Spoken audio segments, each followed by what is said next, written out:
생각과 현실 사이에서 우리는 때때로 길을 잃는다. 무엇이 실제이고 무엇이 허상인지 분간하기 어려울 때가 있다.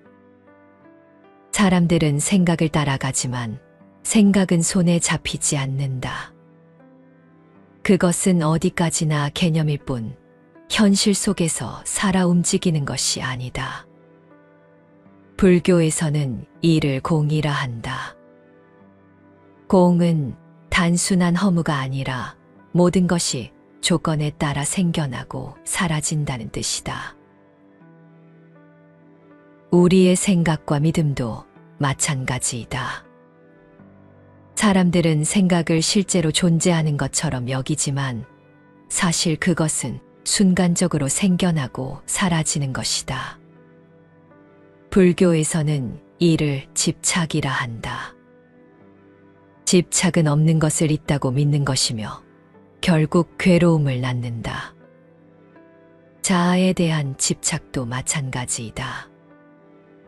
사람들은 나는 누구인가라는 질문을 하며 자기 자신을 찾으려 하지만 찾으려 할수록 자아는 멀어지고 만다. 나라는 것은 흐르는 강물과 같다. 물이 계속 흘러가듯이 나도 항상 변한다.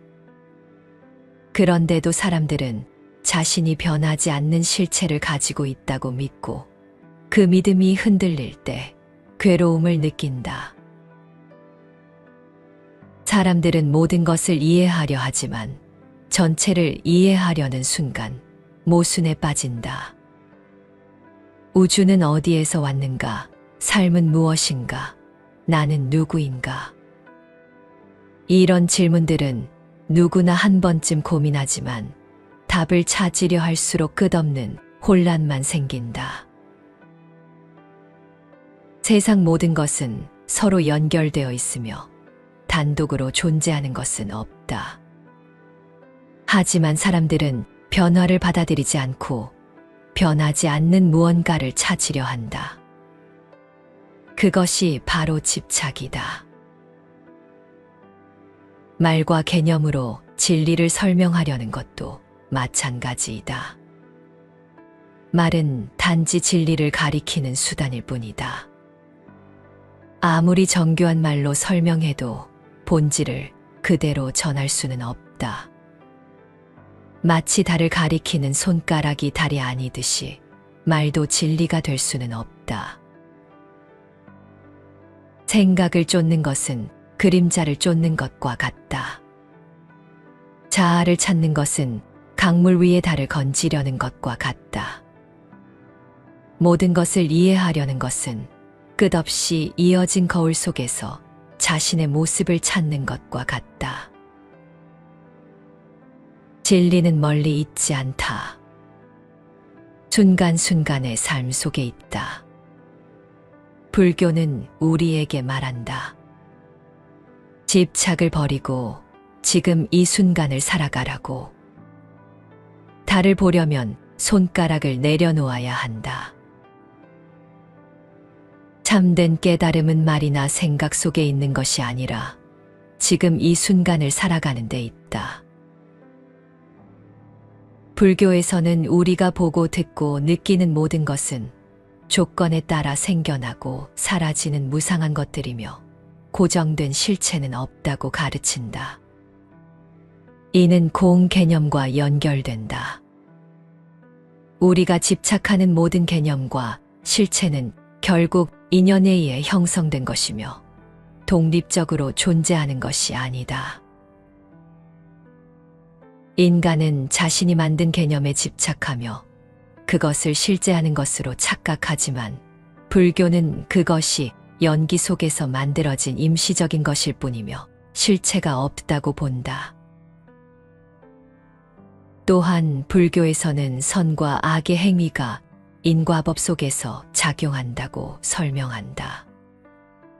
선한 행동과 악한 행동의 결과는 필연적으로 나타나지만 그것이 실체로서 존재하는 것이 아니라 단지 인연과 조건에 따라 드러날 뿐이다. 이러한 사고는 칸트의 선엄적 도덕 법칙과 유사한 점이 있다. 불교의 업 개념도 인간이 경험을 초월한 원리에 따라 윤리적 삶을 살아가야 한다는 점에서 공통된 맥락을 가진다. 칸트는 인간의 이성이 이해할 수 있는 한계를 규명하고자 했다.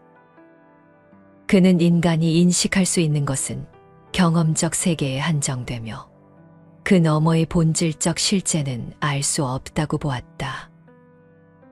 우리가 현실이라 부르는 것은 감각을 통해 받아들인 현상에 불과하며 그 너머의 사물의 본래 모습은 우리에게 닿을 수 없는 영역이다.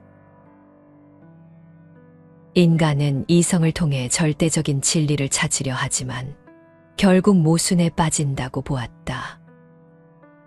우주, 신, 자아에 대한 개념을 가지지만 그것들은 경험적으로 증명될 수 없는 것이다. 이는 불교에서 말하는 망상과도 유사하다. 결국 칸트 철학과 불교 철학은 인간이 경험할 수 있는 세계와 그 너머의 영역을 구분하고 고정된 실체를 부정하는 점에서 닮아 있다. 하지만 차이도 있다. 칸트는 인간이 본질적 실제를 알 수 없다고 하였지만 불교는 집착을 버리고 수행을 통해 궁극적 깨달음에 이를 수 있다고 본다. 칸트가 한계로 본 것을 불교는 극복할 수 있는 길로 본 것이다. 칸트의 철학이 이성의 한계를 인정하고 논리적 사고 속에서 인간의 역할을 규정하려 했다면 불교는 그 한계를 뛰어넘어 집착을 끊고 자유로운 깨달음의 길을 제시한다.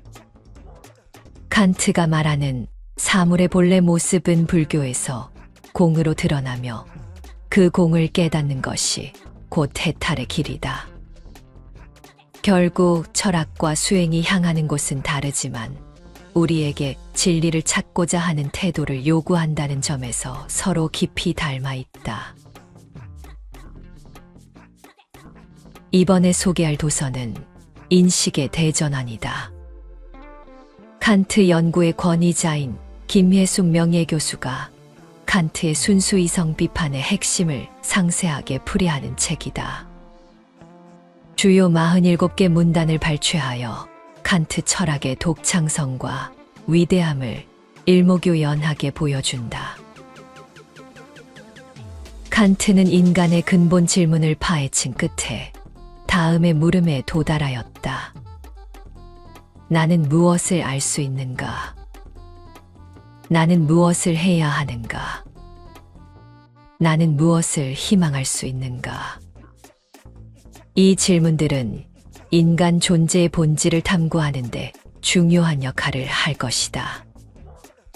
진리와 진실의 문제가 더욱 첨예해진 현대사회에서 제대로 질문하는 법을 가르친 위대한 스승인 칸트의 지혜에 귀를 기울일 때다.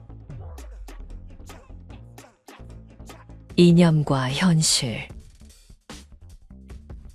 만일 이념들이 비록 미정이기는 하되 적어도 어느 정도의 객관적 타당성을 가져서 공허한 관념물들이라고 생각할 것이 아니라면 그것들의 연역은 단연 가능한 것이어야 한다. 물론 그것들의 연역은 범주의 연역과는 매우 다른 것임을 가정하지만 이념은 객관적 타당성을 가질 수는 있으나 미규정적으로 그러하며 현실적 대상을 갖지 않는다. 칸트는 우리가 논리적 모순만 범하지 않는다면 무엇이든 생각할 수 있다고 보았다. 개념이 자기 모순을 포함하지 않는 한 그것은 항상 가능하다는 칸트의 말처럼 우리는 둥근 사각형이나 두변으로 된 직선적 도형과 같은 것은 생각할 수 없겠지만 무한, N차원의 공간, 유니콘 등 실제의 가능성과 상관없이 많은 것을 생각할 수 있다. 정당성 문제와 아무 연관 없이 생각만으로도 달할 수 있는 이런 것들을 공허한 관념물들이라고 할 수 있다. 그중 어떤 것들은 단순한 상념에 불과한 공허한 것일 수 있고, 어떤 것들은 우리의 경험과 연관해서 의미 있는 것일 수도 있다. 순수 이성 비판에서 이성의 이념은 순전히 이성의 관심에서 비롯된 것으로 대상 규정이나 대상의 존재 자체와 아무 관련이 없다. 순수 이성은 사실상 자기 자신만을 다루고 있다는 말이나 대상의 통일 작용을 미치기 위한 객관적 원칙으로 쓰이는 것이 아니라 대상에 관한 온갖 가능한 경험적 인식의 통일 작용을 미치기 위한 주관적 준칙으로 쓰이는 것이다 라는 말의 의미는 이성의 이념에 상응하는 대상은 없다는 것이다. 이성의 통일성 원리는 객관적이기는 하나 한정적 의미로, 즉 대상을 규정함이 없는 방식으로 객관적인 미규정의 원리이다. 칸트는 만일 이념을 이성처럼 대상 규정의 통일 작용에 사용하게 되면 오류나 모순에 처하게 된다고 보았다. 만약 이념이 체계적 세계 조직의 근저가 귀속하는 현실적 사물을 주장하거나 혹은 전제하는 것으로 사람들이 생각한다면 이념의 의미는 당장 오해된 것이다. 앞에서 말했듯이 추리에서 최대한도를 추구하는 이성의 원리에 따라 세무제약자가 구해졌다. 생각하는 주관으로서의 자아, 현상 계열의 총괄로서의 세계, 모든 가능성의 총괄로서의 신이 그것이다. 그런데 이런 이념들을 통제적 원리로 사용하지 않고 구성적 원리로 사용하는 것은 가상을 초래할 뿐이다. 이념은 3단법에 기반한 이성 추리를 통해 얻은 총체성 개념이다. 그런데 이성 추리를 하며 불가피한 가상에 속아 가상에 객관적 실제성을 부여하게 되면 변증적, 궤변적 추리가 되고 만다. 변증적이라 함은 이성이 직접적으로 진리를 포착하지 못하고 이리저리 다른 것들에 기대어 헤매다가 이것도 저것도 아니거나 아니면 이것도 저것도 모두 성립한다고 받아들이는 궤변에 빠지고 마는 것을 의미한다. 알고 있듯이 변증법은 대화술, 문답술을 뜻한다. 우리가 대화에 임하는 이유는 아직 진리를 알지 못하는 상황에서 다른 의견들을 통해 진리에 도달하려는 목적이 있기 때문이다.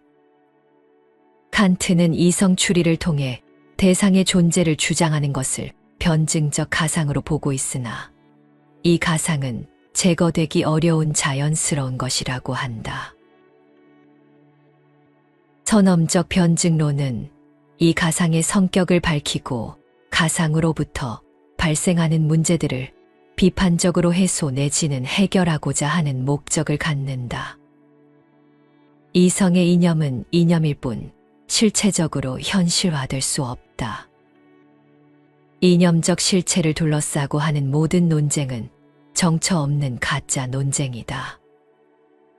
이념적인 것을 마치 경험적 대상인 것처럼 다루는 것은 물 자체를 경험적 사물로 다루는 것과도 같다.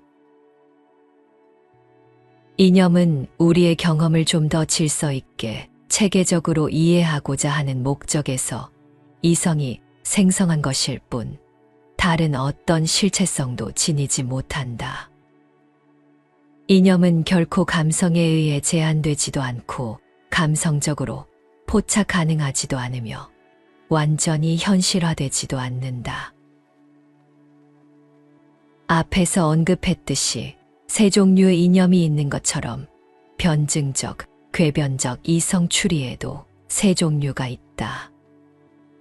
순수 이성의 오류 추리, 순수 이성의 이율 배반, 순수 이성의 이상이 그것이다.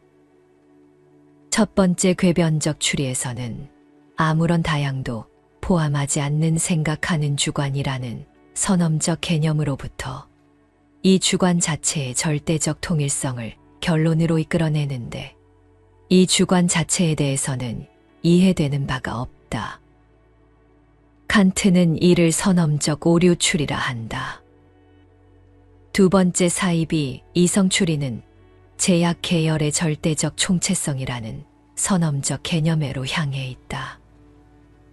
이 계열의 무조건적 종합적 통일성 개념이 언제나 자기 모순적이라는 사실로부터 그 반대로 추리하지만 이 반대 추리 또한 이해 불가하다. 칸트는 이를 순수 이성의 이율배반이라 한다.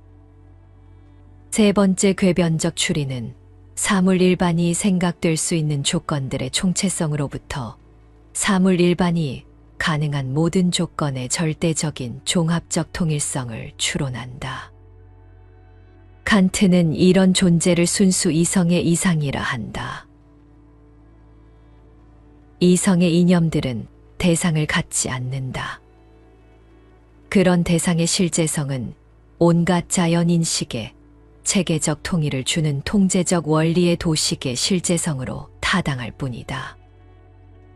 그것들은 실제하는 사물들의 유사한 것들일 뿐 그것들 자체로 실제하는 것들이 아니다. 이성의 이념에 대한 선험적 연역이 성립한다면 그것은 대상에 대해 타당하다는 의미가 아니다. 이성의 이념을 전제로 해서 경험의 체계적 통일이 가능하며 이런 이념을 따르는 것이 이성의 필연적 준칙이라는 점에서 선험적 연역이 가능한 것이다. 여기서 선험적 연역은 객관적 타당성의 증명이 아니다. 기껏해야 이념의 실제성은 주관적으로만 타당한 것이기에 이념을 따르는 것은 이성의 원리가 아니라 이성의 준칙이다. 칸트는 주관적으로만 성립하는 원칙을 원리라 하지 않고 준칙이라 부른다. 이성의 필연적일지언정 이념은 객관적 실제성을 갖지는 않는다. 이 이성체는 물론 단지 이념적이요. 따라서 단적으로 자체상으로 어떤 현실적인 것이라고 상정되지 않는다. 전체성 개념이 초래하는 역설. 이성을 현상들의 객관적 종합에 적용할 적에는 아주 다른 결과가 생긴다. 여기에서 이성은 절대적 통일의 원리를 잘못 그럴듯한 외관으로서 주장하려고 하나 곧 우주론적 의도에 있어서 자기 요구를 단념하지 않을 수 없는 모순에 휩쓸리고 만다. 전체에 관한 사고는 모순을 유발한다. 칸트는 이성의 이념을 전체성 혹은 총체성 개념으로부터 구했다. 모든 심성 표상 일반의 주관적 조건의 절대적 총체성을 상징하는 자아 영혼불멸의 이념, 현상에서의 객관적 조건들의 절대적 총체성을 표시하는 세계 자유 이념, 그리고 모든 가능성을 총괄하는 것으로 대상 일반을 가능하게 하는 객관적 조건들의 절대적 총체성과 연관된 이념이 그것이다. 이념의 도출은 각각 논리적 판단의 기능에 입각한 것으로 이념은 정언적 추리, 가적 추리, 선언적 추리에서 얻어지는 총체성의 개념이다. 이런 이념들은 가능한 한 통일성을 최대한도로 추구하고자 하는 이성 자신의 목적에 따라 설정된 것인데도 인간은 이념을 자꾸 사물화시켜 이해하려는 욕구를 갖는다. 그런 형이상학적 욕망은 인간이라는 존재 자체의 어쩔 수 없는 성향이기 때문에 이런 것들이 마치 참 존재인 듯한 불가피한 가상이 만들어진다. 추론하는 인간의 사고는 계속 사유 활동을 수행하는 데서 만족하지 않고 그 전체를 총괄적으로 이해하고 싶은 욕구를 갖게 되는데 이 전체성 개념은 그 자체가 역설을 초래한다. 예를 들어 수를 헤아리는 인간은 하나, 둘, 셋을 세는데 만족하지 않고 수의 본질을 알고 싶어 한다. 숫자는 무한하게 진행할 수 있고 1과 2 사이에도 무한히 많은 수들이 존재할 수 있다. 그럼에도 인간은 이들을 총괄해 수란 도대체 무엇인가? 참으로 존재하는 실체인가? 아니면 인간의 목적에 따라 만들어진 형식에 불과한 것인가와 같은 물음을 던진다. 인간은 삶을 살고 있는 와중에도 삶이란 도대체 무엇인가? 생명이란 도대체 무엇인가를 묻는다. 또 이 세계 내에 유한한 삶을 살고 있는 자연물 중 하나이면서 이 우주는 도대체 어디에서 와서 어디로 가는가와 같은 질문을 한다. 과학을 수행하는 와중에도 과학자들은 과학이란 도대체 무엇인가를 묻고 예술가들은 예술이란 도대체 무엇인가를 묻는다. 이 도대체 무엇인가의 물음은 개별 현상이나 현상들에 대한 질문이 아니라 문제되는 현상 전체에 관한 질문이다. 이런 물음은 개별을 넘어서 전체에 관한 사고를 하려는 인간의 반성성에서 비롯된다. 물음이 부분적 담론에 관한 것이라면 제3자 관점을 취함으로써 전체에 관한 역설을 피해 볼 수 있을지 모르겠다. 즉, 과학자가 아닌 사람들이 과학자들의 활동 전체를 관찰함으로써 또 예술가가 아닌 사람들이 예술 활동 전체를 관찰함으로써 과학이 무엇인지 예술이 무엇인지를 객관적으로 규정해 볼 수 있을 것이다. 그러나 제3자가 과연 그 활동의 본질을 이해할 수 있는지, 또 이미 모두 과학적 합리성에 길들여진 상황에서 제3자 또한 과학을 전체로 바라볼 수 있는 객관적 시각을 가질 수 있는지라는 문제가 있다. 더욱이 물음이 생명이나 자아, 우주와 같은 것에 관한 것이라면 내가 이미 그 안에 있기에 제3자 관점은 가능하지도 않다. 이것들에 관해 객관적으로 의미 있는 답을 만들어내기는 불가능하다. 전체에 관한 역설을 잘 보여주는 예는 거짓말쟁이 역설이다. 나는 항상 거짓말을 한다고 하자. 나는 거짓말쟁이다 라는 나의 말은 그것이 참이라면 거짓말이 되고 거짓이라면 참이 된다.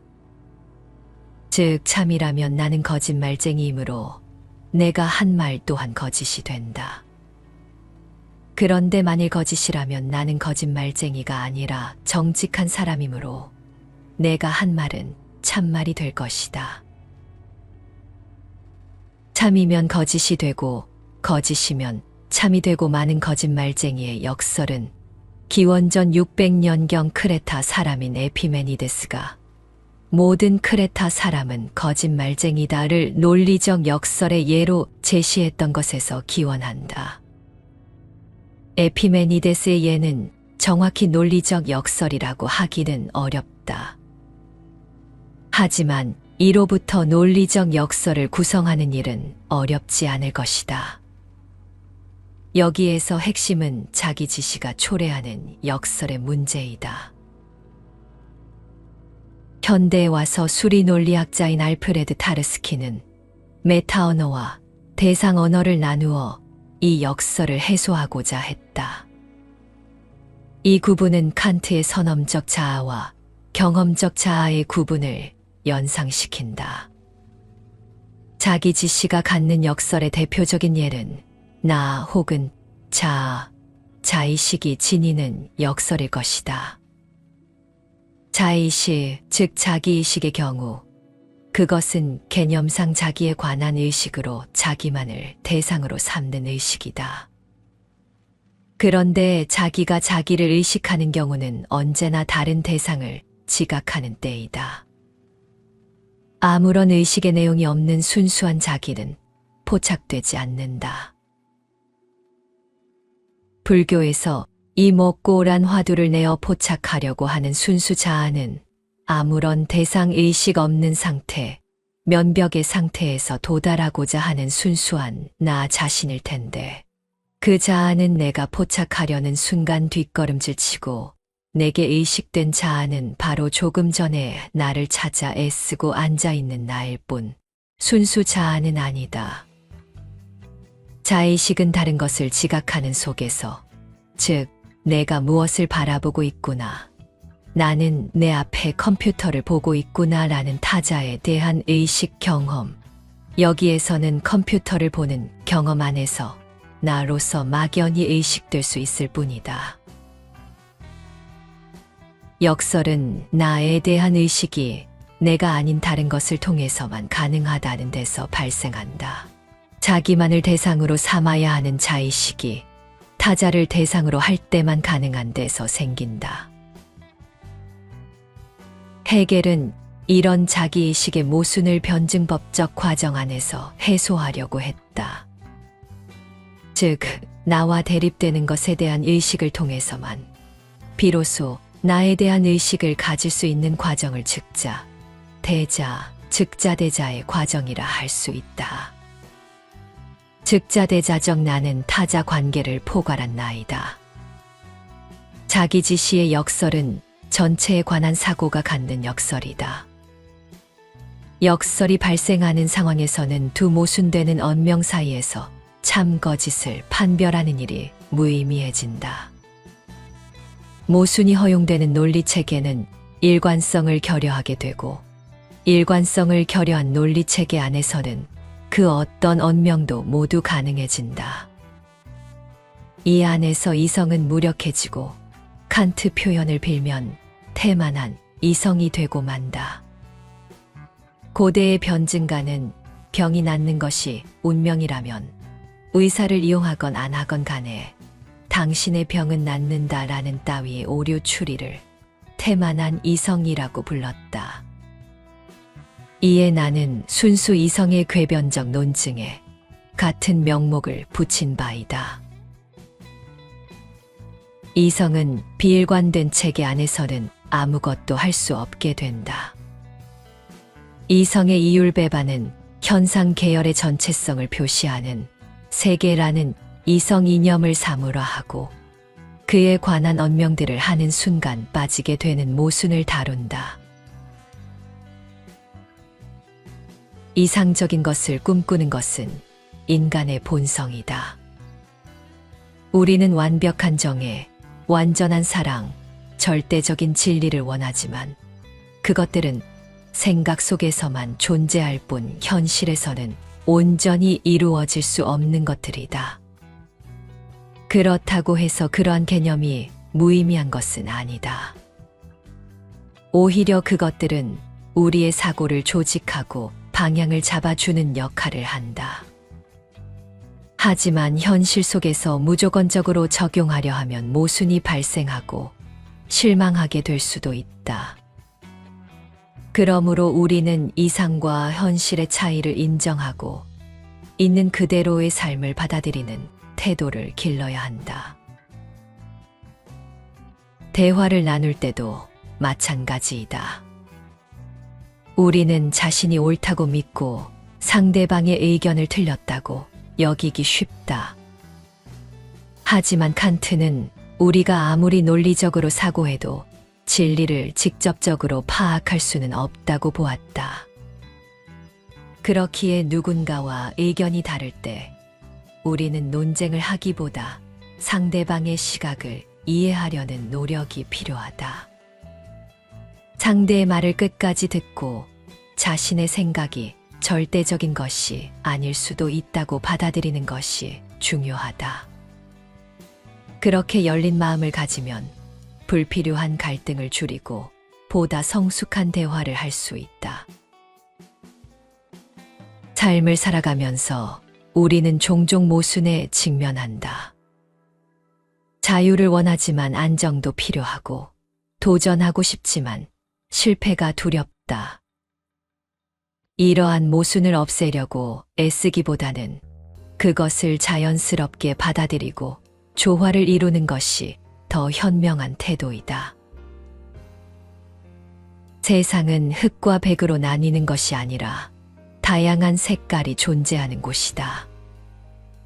완벽함을 기대하기보다 모순 속에서 균형을 찾아가는 것이 현실적인 삶의 방식이다.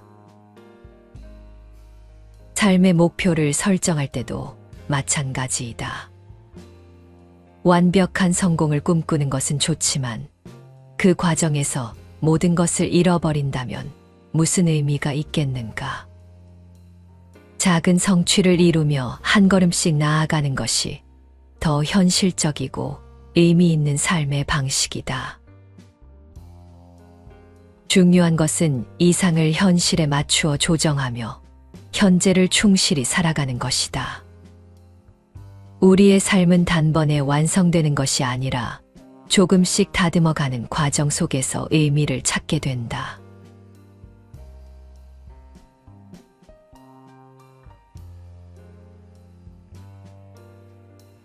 생각과 현실 사이에서 우리는 때때로 길을 잃는다. 무엇이 실제이고 무엇이 허상인지 분간하기 어려울 때가 있다. 사람들은 생각을 따라가지만 생각은 손에 잡히지 않는다. 그것은 어디까지나 개념일 뿐 현실 속에서 살아 움직이는 것이 아니다. 불교에서는 이를 공이라 한다. 공은 단순한 허무가 아니라 모든 것이 조건에 따라 생겨나고 사라진다는 뜻이다. 우리의 생각과 믿음도 마찬가지이다. 사람들은 생각을 실제로 존재하는 것처럼 여기지만 사실 그것은 순간적으로 생겨나고 사라지는 것이다. 불교에서는 이를 집착이라 한다. 집착은 없는 것을 있다고 믿는 것이며 결국 괴로움을 낳는다. 자아에 대한 집착도 마찬가지이다. 사람들은 나는 누구인가라는 질문을 하며 자기 자신을 찾으려 하지만 찾으려 할수록 자아는 멀어지고 만다. 나라는 것은 흐르는 강물과 같다. 물이 계속 흘러가듯이 나도 항상 변한다. 그런데도 사람들은 자신이 변하지 않는 실체를 가지고 있다고 믿고 그 믿음이 흔들릴 때 괴로움을 느낀다. 사람들은 모든 것을 이해하려 하지만 전체를 이해하려는 순간 모순에 빠진다. 우주는 어디에서 왔는가? 삶은 무엇인가? 나는 누구인가? 이런 질문들은 누구나 한 번쯤 고민하지만 답을 찾으려 할수록 끝없는 혼란만 생긴다. 세상 모든 것은 서로 연결되어 있으며 단독으로 존재하는 것은 없다. 하지만 사람들은 변화를 받아들이지 않고 변하지 않는 무언가를 찾으려 한다. 그것이 바로 집착이다.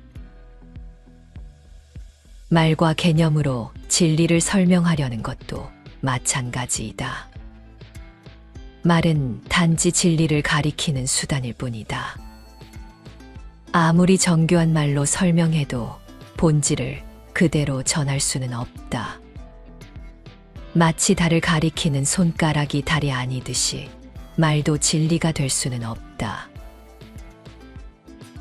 생각을 쫓는 것은 그림자를 쫓는 것과 같다. 자아를 찾는 것은 강물 위에 달을 건지려는 것과 같다.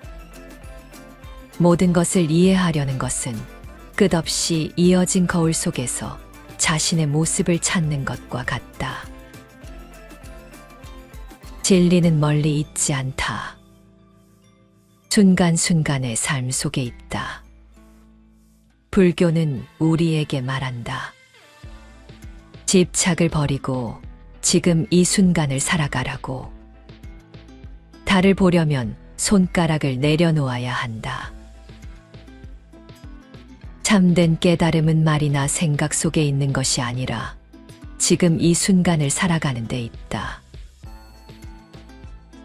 불교에서는 우리가 보고 듣고 느끼는 모든 것은 조건에 따라 생겨나고 사라지는 무상한 것들이며 고정된 실체는 없다고 가르친다. 이는 공 개념과 연결된다.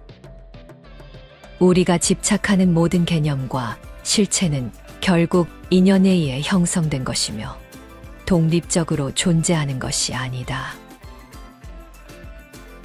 인간은 자신이 만든 개념에 집착하며 그것을 실제하는 것으로 착각하지만 불교는 그것이 연기 속에서 만들어진 임시적인 것일 뿐이며 실체가 없다고 본다.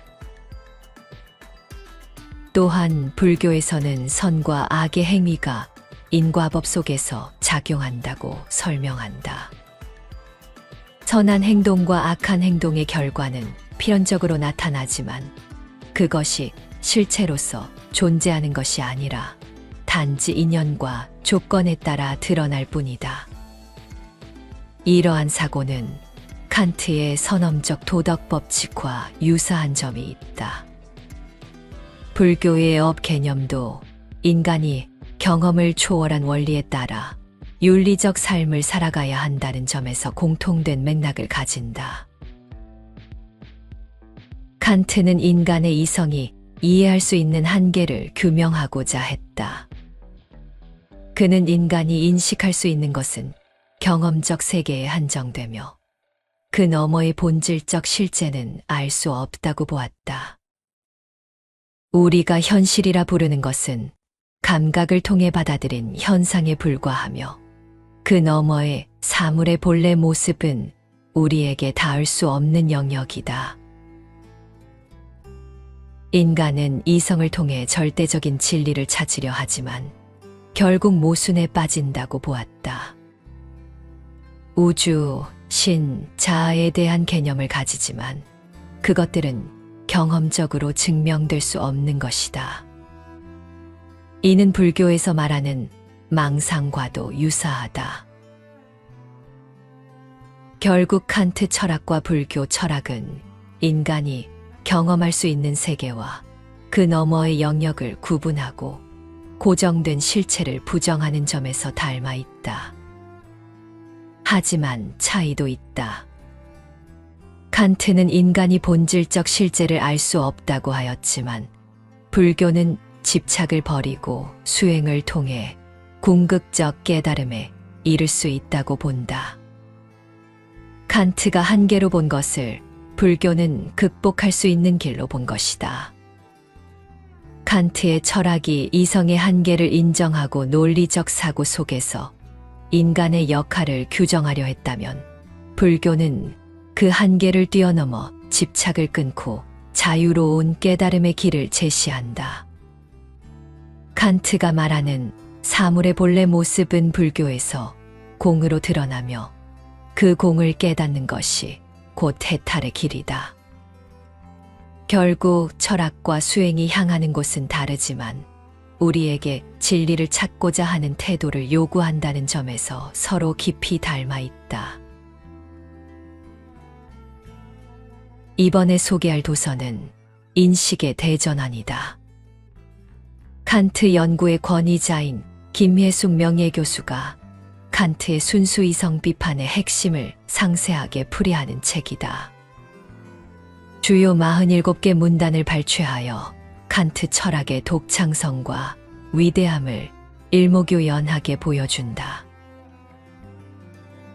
칸트는 인간의 근본 질문을 파헤친 끝에 다음의 물음에 도달하였다. 나는 무엇을 알 수 있는가? 나는 무엇을 해야 하는가? 나는 무엇을 희망할 수 있는가? 이 질문들은 인간 존재의 본질을 탐구하는데 중요한 역할을 할 것이다. 진리와 진실의 문제가 더욱 첨예해진 현대사회에서 제대로 질문하는 법을 가르친 위대한 스승인 칸트의 지혜에 귀를 기울일 때다. 이념과 현실.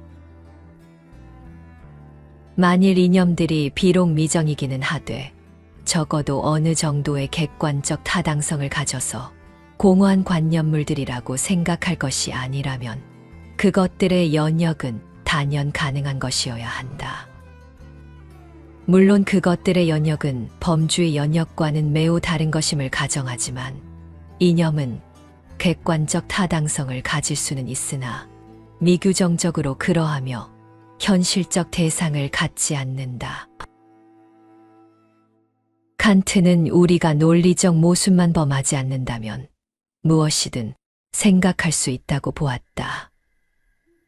개념이 자기 모순을 포함하지 않는 한 그것은 항상 가능하다는 칸트의 말처럼 우리는 둥근 사각형이나 두변으로 된 직선적 도형과 같은 것은 생각할 수 없겠지만 무한, N차원의 공간, 유니콘 등 실제의 가능성과 상관없이 많은 것을 생각할 수 있다.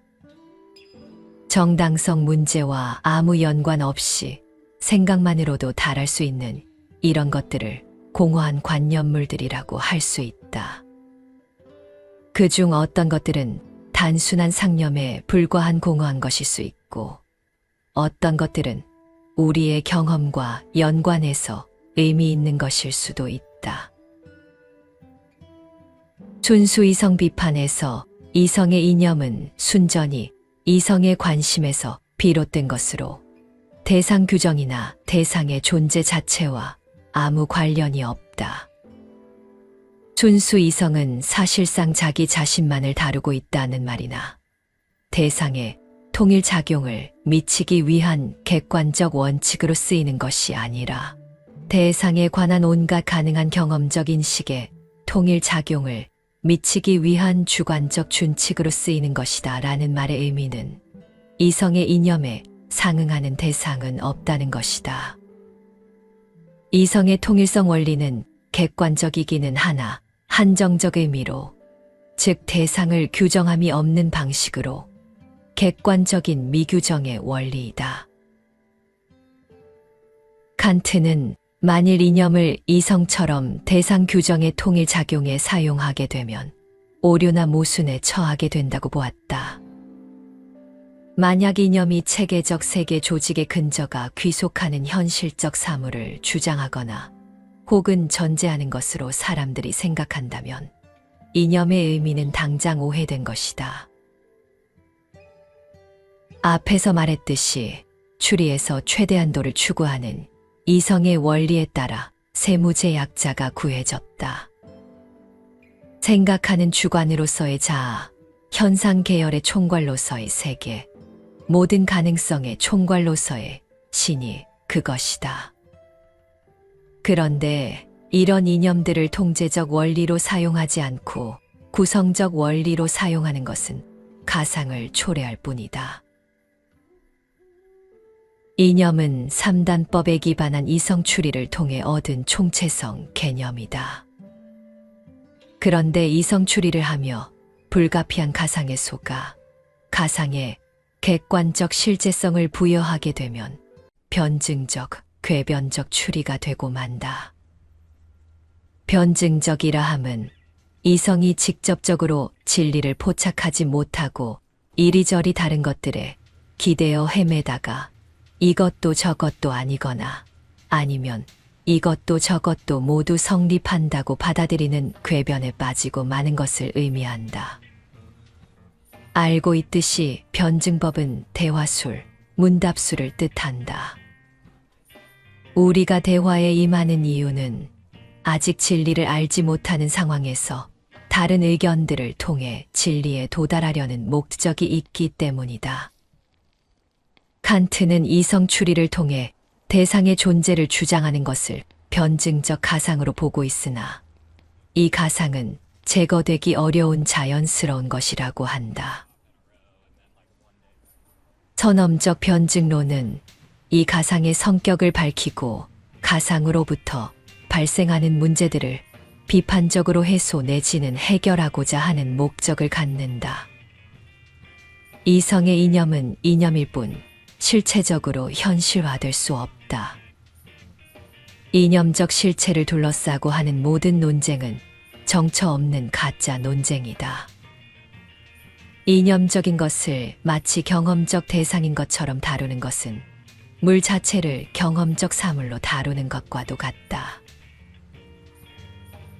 이념은 우리의 경험을 좀 더 질서 있게 체계적으로 이해하고자 하는 목적에서 이성이 생성한 것일 뿐 다른 어떤 실체성도 지니지 못한다. 이념은 결코 감성에 의해 제한되지도 않고 감성적으로 포착 가능하지도 않으며 완전히 현실화되지도 않는다. 앞에서 언급했듯이 세 종류의 이념이 있는 것처럼 변증적, 궤변적 이성 추리에도 세 종류가 있다. 순수 이성의 오류 추리, 순수 이성의 이율 배반, 순수 이성의 이상이 그것이다. 첫 번째 궤변적 추리에서는 아무런 다양도 포함하지 않는 생각하는 주관이라는 선엄적 개념으로부터 이 주관 자체의 절대적 통일성을 결론으로 이끌어내는데 이 주관 자체에 대해서는 이해되는 바가 없다. 칸트는 이를 선엄적 오류 추리라 한다. 두 번째 사이비 이성 추리는 제약 계열의 절대적 총체성이라는 선엄적 개념으로 향해 있다. 이 계열의 무조건적 종합적 통일성 개념이 언제나 자기 모순적이라는 사실로부터 그 반대로 추리하지만 이 반대 추리 또한 이해 불가하다. 칸트는 이를 순수 이성의 이율 배반이라 한다. 세 번째 궤변적 추리는 사물 일반이 생각될 수 있는 조건들의 총체성으로부터 사물 일반이 가능한 모든 조건의 절대적인 종합적 통일성을 추론한다. 칸트는 이런 존재를 순수 이성의 이상이라 한다. 이성의 이념들은 대상을 갖지 않는다. 그런 대상의 실제성은 온갖 자연인식에 체계적 통일을 주는 통제적 원리의 도식의 실제성으로 타당할 뿐이다. 그것들은 실제하는 사물들에 유사한 것들일 뿐 그것들 자체로 실제하는 것들이 아니다. 이성의 이념에 대한 선엄적 연역이 성립한다면 그것은 대상에 대해 타당하다는 의미가 아니다. 이성의 이념을 전제로 해서 경험의 체계적 통일이 가능하며 이런 이념을 따르는 것이 이성의 필연적 준칙이라는 점에서 선엄적 연역이 가능한 것이다. 여기서 선엄적 연역은 객관적 타당성의 증명이 아니다. 기껏해야 이념의 실제성은 주관적으로만 타당한 것이기에 이념을 따르는 것은 이성의 원리가 아니라 이성의 준칙이다. 칸트는 주관적으로만 성립하는 원칙을 원리라 하지 않고 준칙이라 부른다. 이성의 필연적일지언정 이념은 객관적 실제성을 갖지는 않는다. 이 이성체는 물론 단지 이념적이요. 따라서 단적으로 자체상으로 어떤 현실적인 것이라고 상정되지 않는다. 전체성 개념이 초래하는 역설. 이성을 현상들의 객관적 종합에 적용할 적에는 아주 다른 결과가 생긴다. 여기에서 이성은 절대적 통일의 원리를 잘못 그럴듯한 외관으로서 주장하려고 하나 곧 우주론적 의도에 있어서 자기 요구를 단념하지 않을 수 없는 모순에 휩쓸리고 만다.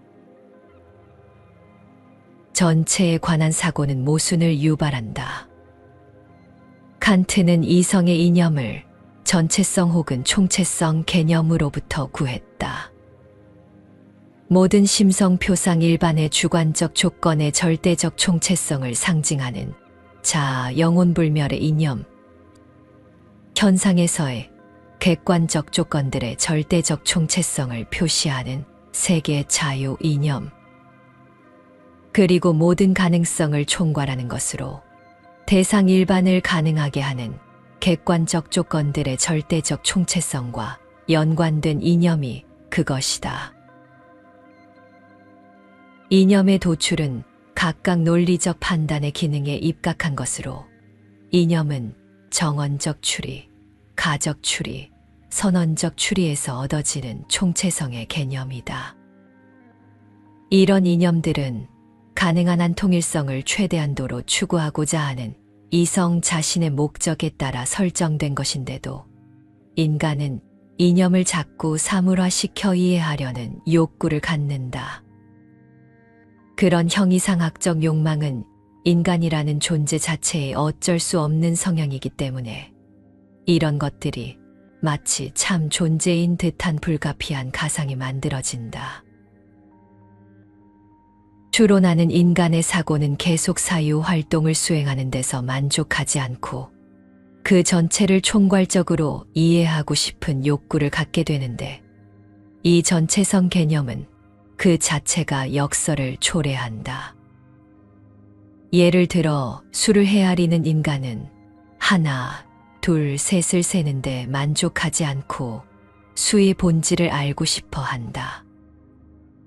숫자는 무한하게 진행할 수 있고 1과 2 사이에도 무한히 많은 수들이 존재할 수 있다. 그럼에도 인간은 이들을 총괄해 수란 도대체 무엇인가? 참으로 존재하는 실체인가? 아니면 인간의 목적에 따라 만들어진 형식에 불과한 것인가와 같은 물음을 던진다.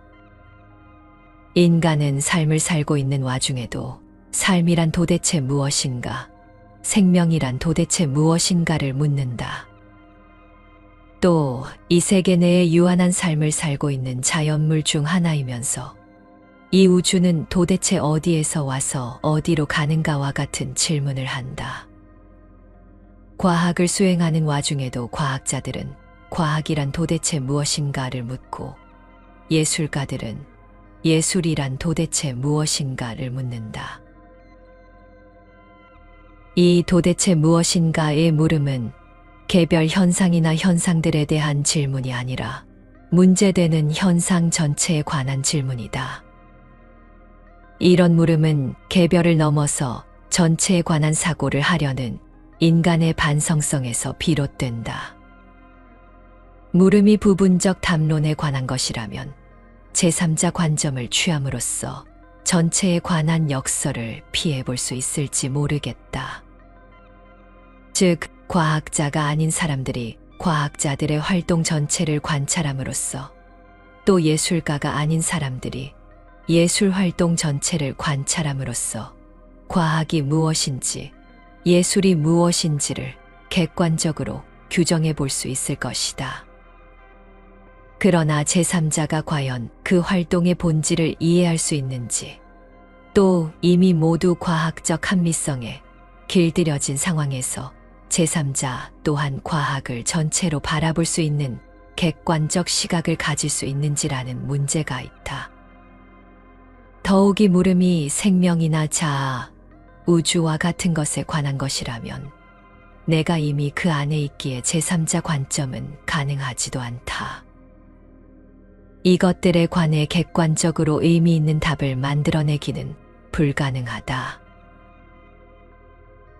전체에 관한 역설을 잘 보여주는 예는 거짓말쟁이 역설이다. 나는 항상 거짓말을 한다고 하자. 나는 거짓말쟁이다라는 나의 말은 그것이 참이라면 거짓말이 되고 거짓이라면 참이 된다. 즉 참이라면 나는 거짓말쟁이이므로 내가 한 말 또한 거짓이 된다. 그런데 만일 거짓이라면 나는 거짓말쟁이가 아니라 정직한 사람이므로 내가 한 말은 참말이 될 것이다. 참이면 거짓이 되고 거짓이면 참이 되고 많은 거짓말쟁이의 역설은 기원전 600년경 크레타 사람인 에피메니데스가 모든 크레타 사람은 거짓말쟁이다를 논리적 역설의 예로 제시했던 것에서 기원한다.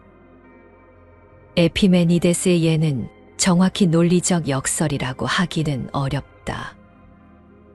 하지만 이로부터 논리적 역설을 구성하는 일은 어렵지 않을 것이다. 여기에서 핵심은 자기 지시가 초래하는 역설의 문제이다. 현대에 와서 수리 논리학자인 알프레드 타르스키는 메타 언어와 대상 언어를 나누어 이 역설을 해소하고자 했다. 이 구분은 칸트의 선험적 자아와 경험적 자아의 구분을 연상시킨다. 자기 지시가 갖는 역설의 대표적인 예는 나 혹은 자의식이 지니는 역설일 것이다. 자의식, 즉 자기의식의 경우 그것은 개념상 자기에 관한 의식으로 자기만을 대상으로 삼는 의식이다. 그런데 자기가 자기를 의식하는 경우는 언제나 다른 대상을 지각하는 때이다. 아무런 의식의 내용이 없는 순수한 자기는 포착되지 않는다. 불교에서 이 먹고란 화두를 내어 포착하려고 하는 순수 자아는 아무런 대상 의식 없는 상태, 면벽의 상태에서 도달하고자 하는 순수한 나 자신일 텐데, 그 자아는 내가 포착하려는 순간 뒷걸음질 치고 내게 의식된 자아는 바로 조금 전에 나를 찾아 애쓰고 앉아있는 나일 뿐 순수 자아는 아니다. 자의식은 다른 것을 지각하는 속에서, 즉 내가 무엇을 바라보고 있구나, 나는 내 앞에 컴퓨터를 보고 있구나 라는 타자에 대한 의식 경험, 여기에서는 컴퓨터를 보는 경험 안에서 나로서 막연히 의식될 수 있을 뿐이다. 역설은 나에 대한 의식이 내가 아닌 다른 것을 통해서만 가능하다는 데서 발생한다. 자기만을 대상으로 삼아야 하는 자의식이 타자를 대상으로 할 때만 가능한 데서 생긴다. 헤겔은 이런 자기의식의 모순을 변증법적 과정 안에서 해소하려고 했다. 즉, 나와 대립되는 것에 대한 의식을 통해서만 비로소 나에 대한 의식을 가질 수 있는 과정을 즉자대자의 과정이라 할 수 있다. 즉자대자적 나는 타자 관계를 포괄한 나이다. 자기 지시의 역설은 전체에 관한 사고가 갖는 역설이다. 역설이 발생하는 상황에서는 두 모순되는 언명 사이에서 참 거짓을 판별하는 일이 무의미해진다. 모순이 허용되는 논리체계는 일관성을 결여하게 되고, 일관성을 결여한 논리체계 안에서는 그 어떤 언명도 모두 가능해진다. 이 안에서 이성은 무력해지고 칸트 표현을 빌면 태만한 이성이 되고 만다. 고대의 변증가는 병이 낫는 것이 운명이라면 의사를 이용하건 안 하건 간에 당신의 병은 낫는다라는 따위의 오류 추리를 태만한 이성이라고 불렀다. 이에 나는 순수 이성의 궤변적 논증에 같은 명목을 붙인 바이다. 이성은 비일관된 체계 안에서는 아무것도 할 수 없게 된다. 이성의 이율배반은 현상 계열의 전체성을 표시하는 세계라는 이성 이념을 사물화 하고 그에 관한 언명들을 하는 순간 빠지게 되는 모순을 다룬다. 이상적인 것을 꿈꾸는 것은 인간의 본성이다. 우리는 완벽한 정의, 완전한 사랑, 절대적인 진리를 원하지만 그것들은 생각 속에서만 존재할 뿐 현실에서는 온전히 이루어질 수 없는 것들이다. 그렇다고 해서 그러한 개념이 무의미한 것은 아니다. 오히려 그것들은 우리의 사고를 조직하고 방향을 잡아주는 역할을 한다. 하지만 현실 속에서 무조건적으로 적용하려 하면 모순이 발생하고 실망하게 될 수도 있다. 그러므로 우리는 이상과 현실의 차이를 인정하고 있는 그대로의 삶을 받아들이는 태도를 길러야 한다. 대화를 나눌 때도 마찬가지이다. 우리는 자신이 옳다고 믿고 상대방의 의견을 틀렸다고 여기기 쉽다. 하지만 칸트는 우리가 아무리 논리적으로 사고해도 진리를 직접적으로 파악할 수는 없다고 보았다. 그렇기에 누군가와 의견이 다를 때 우리는 논쟁을 하기보다 상대방의 시각을 이해하려는 노력이 필요하다. 상대의 말을 끝까지 듣고 자신의 생각이 절대적인 것이 아닐 수도 있다고 받아들이는 것이 중요하다. 그렇게 열린 마음을 가지면 불필요한 갈등을 줄이고 보다 성숙한 대화를 할 수 있다. 삶을 살아가면서 우리는 종종 모순에 직면한다. 자유를 원하지만 안정도 필요하고, 도전하고 싶지만 실패가 두렵다. 이러한 모순을 없애려고 애쓰기보다는 그것을 자연스럽게 받아들이고 조화를 이루는 것이 더 현명한 태도이다. 세상은 흑과 백으로 나뉘는 것이 아니라 다양한 색깔이 존재하는 곳이다. 완벽함을 기대하기보다 모순 속에서 균형을 찾아가는 것이 현실적인 삶의 방식이다. 삶의 목표를 설정할 때도 마찬가지이다. 완벽한 성공을 꿈꾸는 것은 좋지만 그 과정에서 모든 것을 잃어버린다면 무슨 의미가 있겠는가? 작은 성취를 이루며 한 걸음씩 나아가는 것이 더 현실적이고 의미 있는 삶의 방식이다. 중요한 것은 이상을 현실에 맞추어 조정하며 현재를 충실히 살아가는 것이다. 우리의 삶은 단번에 완성되는 것이 아니라 조금씩 다듬어가는 과정 속에서 의미를 찾게 된다.